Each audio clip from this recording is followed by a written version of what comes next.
السلام علیکم۔ تمہیں الحمد کے بعد قل هو اللہ شریف 11 بار پڑھے، سلام پھیرنے کے بعد حضور علیہ السلام پر درود و سلام پڑھے، پھر بغداد شریف کی طرف 11 قدم چل کر میرا نام پکارے اور اپنی حاجت بیان کرے، انشاءاللہ عز و جل وہ حاجت پوری ہوگی۔ یہاں بھی نماز کا ذہن دے کہ 2 رکعت اللہ کی بارگاہ میں نفل پڑھے، فاتحہ پڑھے، 11 بار قل هو اللہ شریف پڑھے اور 11 قدم جو ہے وہ بغداد، پاک و ہند سے بغداد کی سمت جو ہے وہ مغرب و شمال کے تقریباً بیچوں بیچ ہے۔ غالباً یہ جو ہے یہ بغداد شریف یہاں ہے، یہ ہماری یہ سمت بغداد شریف۔ الحمدللہ میرا جو منہ ہے بغداد شریف کی طرف ہے۔ تو پیران پیر، روشن ضمیر پیر لاسانی، قندیل نورانی ابو شیخ محی الدین عبد القادر جیلانی قدس سرہ نورانی، آپ فرماتے ہیں نفل پڑھ کے 11 قدم بغداد کی طرف قدم بڑھائے، اللہ تعالیٰ اس کی حاجتیں پوری فرمائے۔ علی بھائی، مجلس نمبر 64 میں پہلا کویشچن ہے، یہ نماز غوثیہ کون سی نماز ہے؟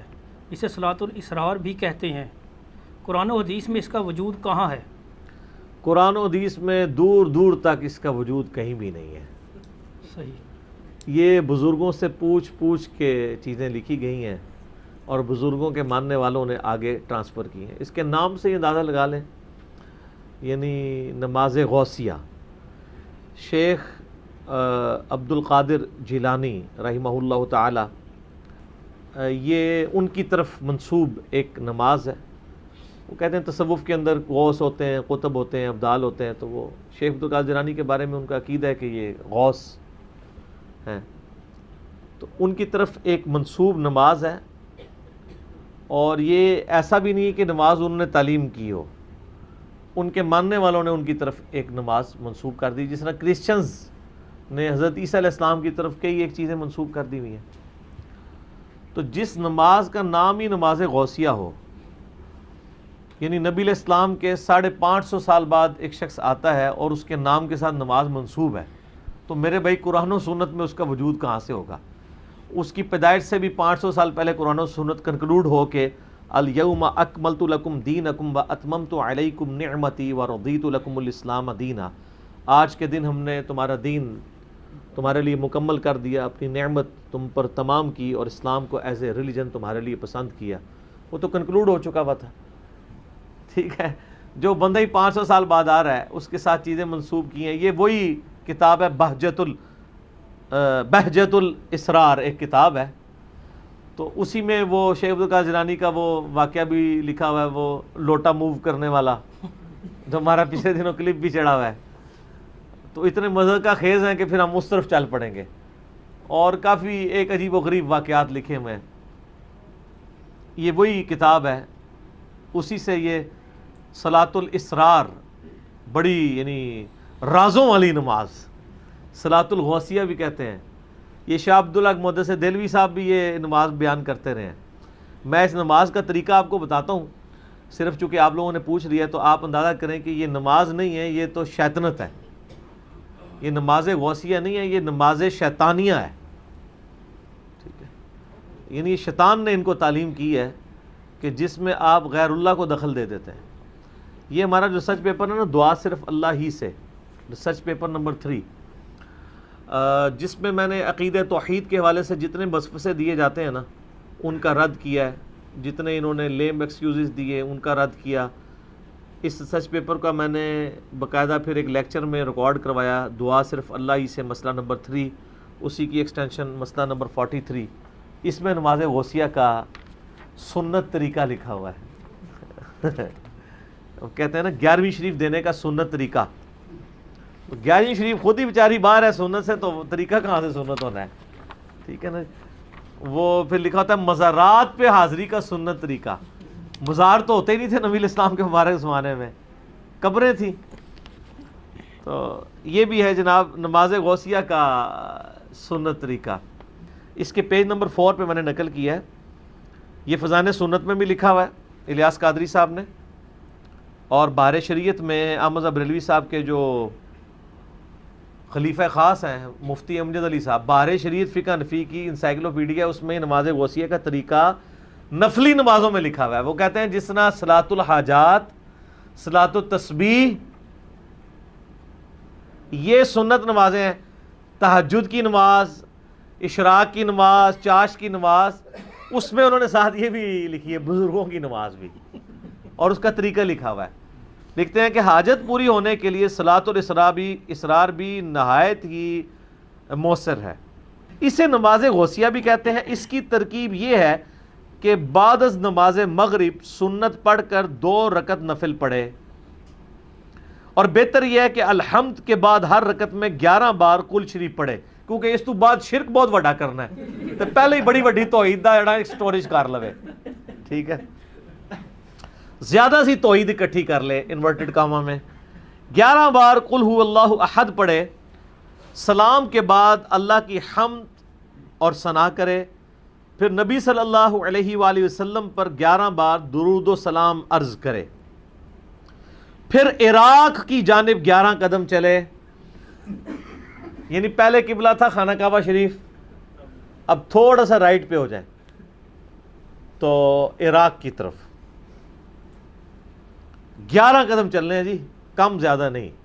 تو اس کے مطلب یہ ہے کہ یہ نماز غوثیہ پڑھنے کے لیے آپ کو یہ چیک کرنا پڑے گا کہ آپ نے یہ 11ویں یا 12ویں صف میں جا کے پڑھنی ہے. پہلی صف میں تو پڑھ نہیں سکتے کیونکہ آپ پھر عراق کی جانب تو قدم نہیں کر سکتے، کیونکہ عراق جو ہے وہ پاکستان، انڈیا، بنگلہ دیش سے کوئی 90 ڈگری پہ تو نہیں ہے خانہ کعبہ شریف کے. خانہ کعبہ شریف یوں ہے تو تھوڑا سا رائٹ کی طرف ٹلٹ کریں تو عراق آ جاتا ہے.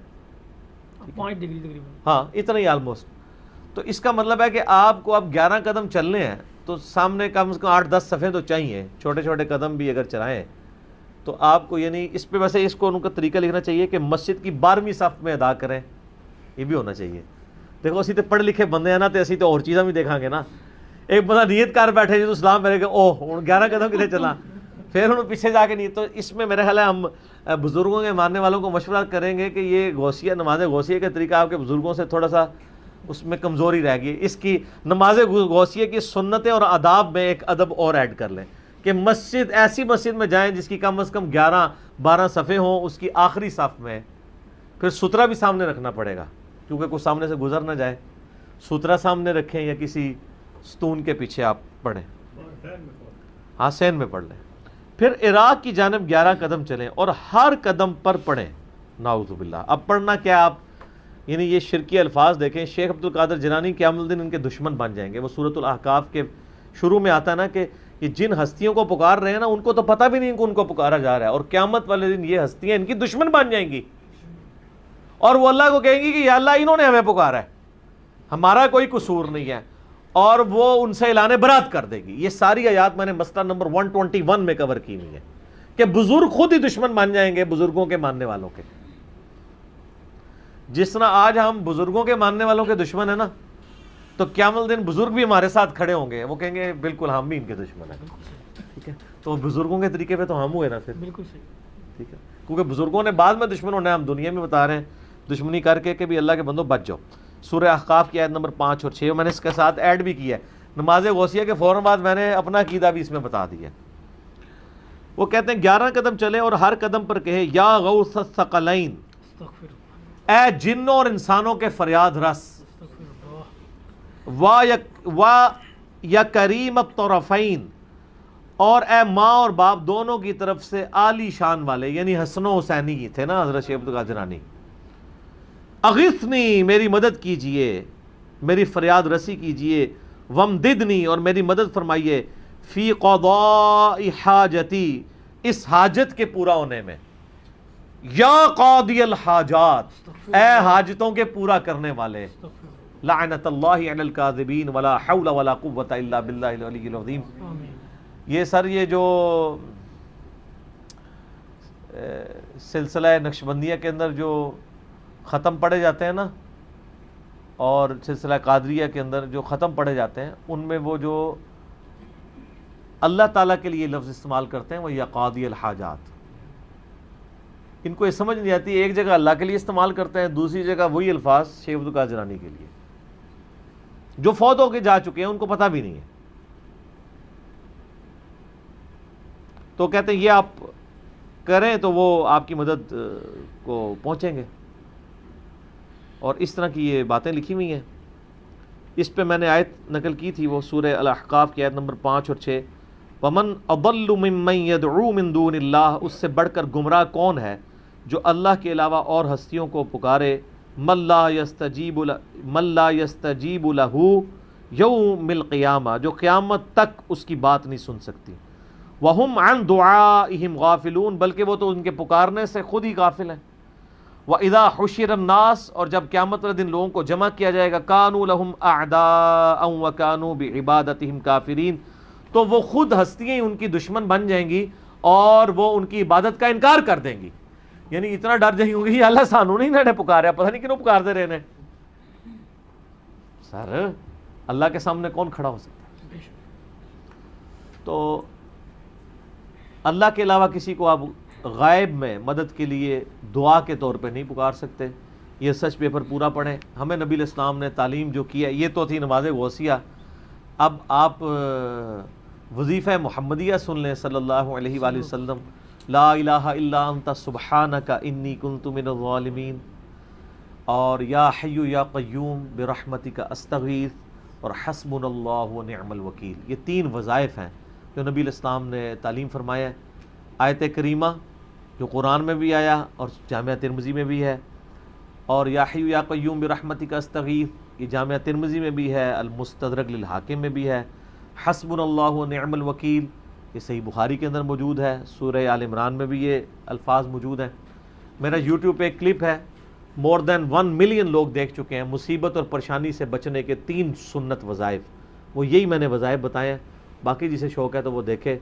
اور نماز غوثیہ جن لوگوں نے پڑھی ہوئی ہے، اللہ تعالیٰ ان کو معاف کرے، وہ توبہ کریں فوراً سے پہلے اور اللہ کی طرف رجوع لائیں۔ شیخ عبدالقادر جیلانی نے کہیں یہ تعلیم نہیں فرمایا، بزرگوں نے لکھی ہیں، بزرگ اپنے اعمال کے خود جواب دیں، ہمارا کوئی بزرگوں کے ساتھ لینا دینا نہیں ہے۔ ہم اسی لیے کہتے ہیں جس طرح اتنے خداؤں کی جگہ ایک خدا کو مان لیں تو زندگی سکون میں آ جائے گی، اسی طریقے سے سارے بزرگوں سے اعلان برات کر کے ایک بزرگ امام اعظم سیدنا و مولانا محمد الرسول اللہ صلی اللہ علیہ وآلہ وسلم کو اپنا راہبر مان لیں تو ساری مصیبتوں سے جان چھوٹ جائے گی۔ ٹھیک ہوگا جی؟ اگر آپ نے اب نماز محمدی سیکھنی ہے نا تو وہ اس پر ریسرچ پیپر نمبر 8 ہے میرا، اور مسئلہ 70A اور B دیکھ لیں۔ نبی علیہ السلام نے جو نماز سکھائی ہے اس میں تو اللہ ہی اللہ ہے، آپ دیکھ لیں نماز میں کوئی شرک نہیں ہے، یہ سارے نعرے نورے نماز کے باہر ہیں، نماز میں اول تا آخر اللہ ہی کی طرف متوجہ ہے، نماز توحید، سراپا توحید ہے۔ ٹھیک ہو گیا؟ ٹھیک ہے، جزاکم اللہ خیر۔ ایسی مزید ویڈیو دیکھنے کے لیے ہمارے YouTube چینل کو سبسکرائب کریں۔